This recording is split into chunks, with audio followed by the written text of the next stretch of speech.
ladies and gentlemen, we shift our focus to another looming state battle in Tamil Nadu. And apart from the political stars making headlines now, are film stars. The first face-off is between Rajinikanth and a leader from Vijay's party, the TVK. And the trigger is TVK leader Adhav Arjuna's claim that Rajinikanth's political debut plans in 2021 were thwarted not by health concerns, as he claimed then, but by systemic intimidation by the DMK. Today, Rajinikanth countered these claims, dismissing the allegations as false and slanderous. On another front, actress Nayanthara entered the poll page. Why? She doesn't have any connections with the elections at all. But AIA-DMK Member of Parliament C.V. Shanmugam, ironically, while participating in a protest on women's safety, asked whether Stalin government would fulfill his dream of marrying Nayanthara. He was taking a dig at SOPs announced by the DMK and ended up with a misogynistic comment. The ruling party is now demanding an apology, but the question is, are poll battles now turning absolutely personal?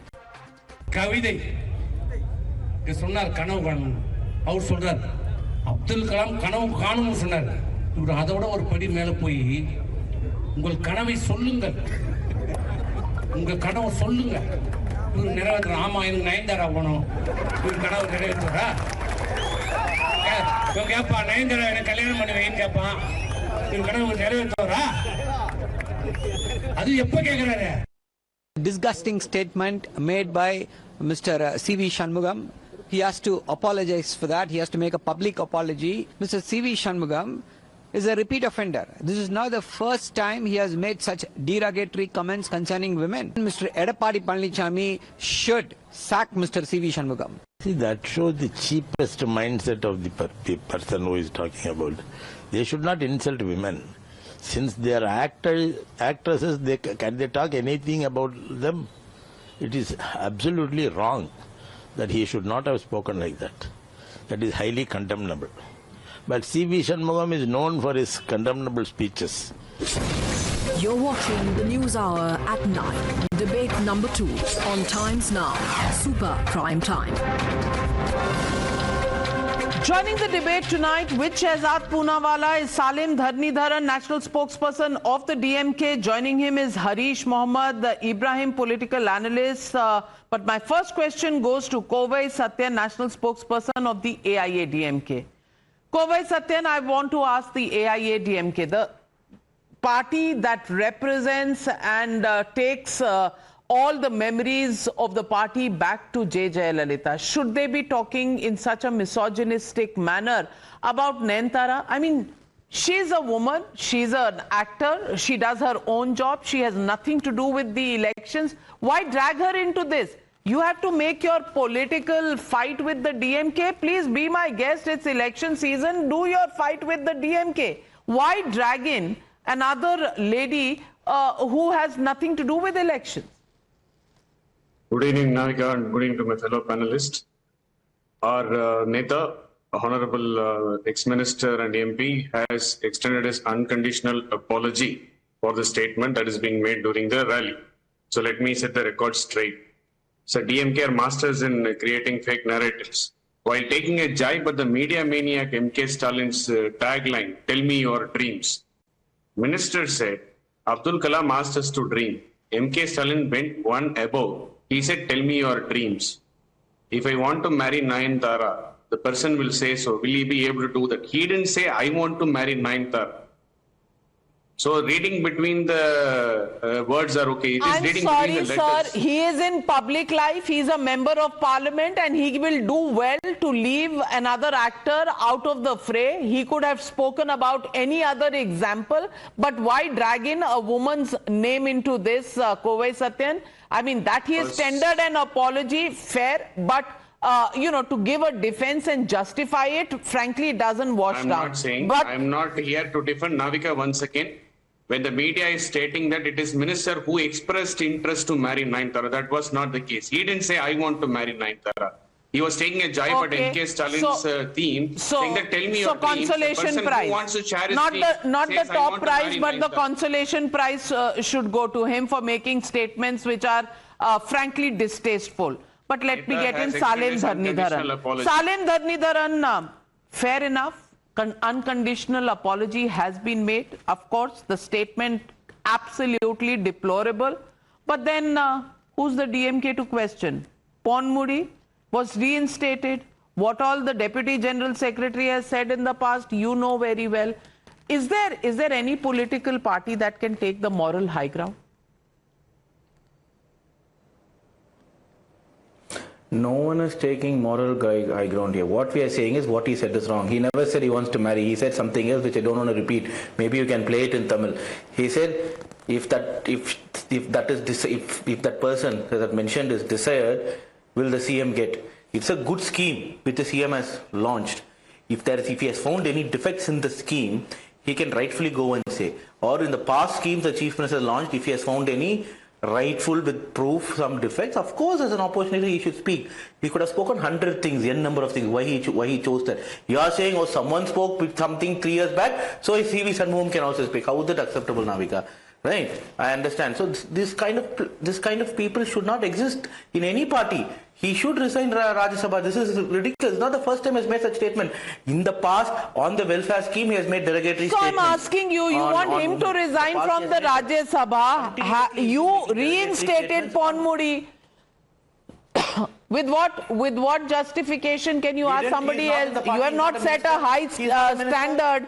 In fact, DMK Minister Murugan even said a woman marries 10 men in North India. Now, these are all statements that have been made even by leaders of the DMK.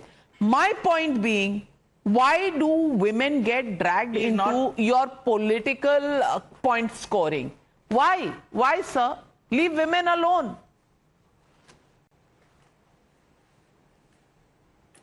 Exactly. My Chief Minister's point is also that this is why this statement has to be condemned. By the way, if you have to make records, right, Ponmudi is not the minister. So he is not the minister in the cabinet. Similarly, CV Shanmugam should also be removed from Shehzad Poonawalla, he is not a minister, so therefore there is no problem. If I may, first of all, I want to reiterate and echo the statement made by Kovai Satyanji, our senior leader, that there is no justification. It is absolutely condemnable. And I think Mr. Shanmugam has realized himself, therefore he has unconditionally apologized.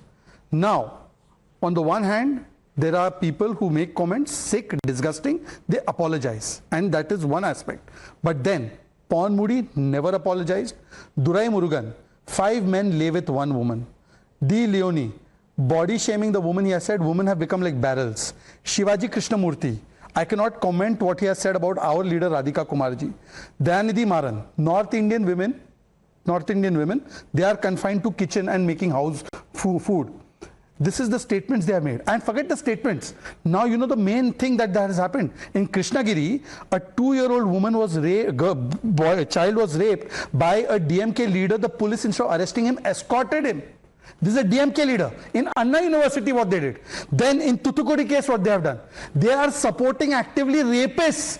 Now you tell me, at least the Shanmugam has apologized. Where is the apology of Ponmudi, Durai Murugan or Dayanidhi Maran? Harish Ibrahim, do you think there's anything to choose from in all of these examples? Any kind of misogynist comment from anyone in the public domain should be condemned at highest order. There is no second thought about it, Navika. Having said that, Mr. Shehzad Poonawalla, I want to hide the facts. The Pollachi rape case, after 100 people have nominated, 100 people have given an investigation that started only after 2 years of CBI inquiry during the Edapadi regime. But where the Anna University case, within 3 days, the culprit have been nabbed and the justice has been delivered within 6 months on a fast track road. So don't preach that what the government DMK has to do with all these kind of crimes. Of course, any government is responsible for the crimes happening, but how the government is responsible in tackling those kind of menaces is where each and every government differs. But the ADMK government have nevertheless been there for women on any respect. Having said that, the only BJP and ADMK have not a coalition with kind of conviction.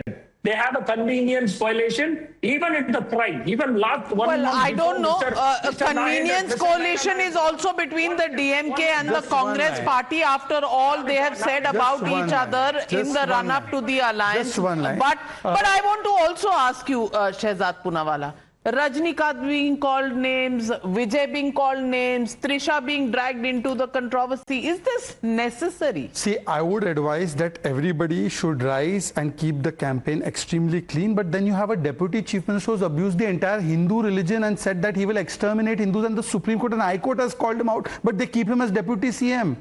Chalo, individuals being abused, I'm not justifying, but entire communities massacre has been spoken. But one line, just one line. Forget convincing me or Navika or Mr. Kovai Satyan. There is a person called Mr. Veluswamy who's a Congress leader. He has said that DMK has failed the girl of Krishnagiri.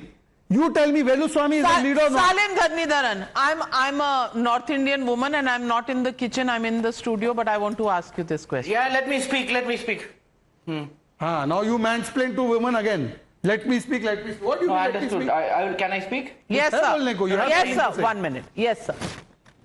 Listen, first of all, if you take, just keep quiet. If you look at the law and order, top, bottom 5 states for women safety are all invariably BJP rule states. We have known rape accused, released from jail, BJP MLAs go along with him. Highest number of parliamentarians accused of crimes against women, BJP parliamentarians.